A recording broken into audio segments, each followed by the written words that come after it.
Pre 99% si anonymná tvár a naraz bude štátnik a predtým podsveťák.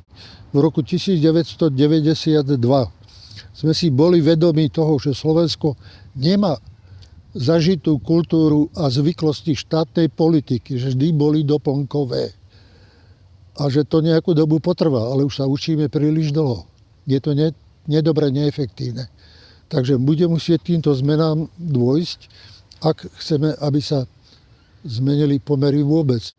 A potom tento systém náš, ktorý je dneska, umožňuje ešte jednu špinavú vec.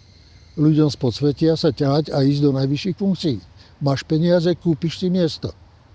Kúpiš si médiá, kúpiš si reklamu. Verejnosť ťa nepozná, nie si podrobený kritike tej verejnosti, pre 99% si anonymná tvár a naraz bude štátnik a predtým podsveťák. Tak toto nejde. Takže vy by ste podali ako vlastne v takejto situácii demisiu kvôli tej politickej kultúre, ktorá tu je? Áno, v pokuse nájsť riešenie, uklmiť situáciu a pripraviť sa seriózne na voľby. A takéto niečo, o čo sa tu my snažíme, nemôže to k tomu pomôcť, že sa bavíme, vlastne snažíme sa baviť s ľuďmi a hľadať tie riešenia, ako aj s vami.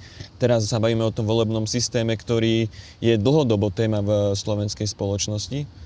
Ani nie je, dlhodobo tú tému otváram ja, ostatní hovoria, že sú spokojní a nechcú s tým robiť nič. Vtedy to kritizovali, že to sú Mečiarové zákony, ale ten Mečiar tam už nie je 28 rokov. A 28 rokov im to vyhovuje? Tak ak volačo chcú robiť, nemali čas už volačo urobiť. Vzťahovať to ku mne ako k osobe, nemôžu to vzťahovať k sebe ako k povrchovému ledáctvu alebo verbálnemu útoku na osobu, aby zakryli svoj personálny alebo stranický záujem alebo skupinový záujem.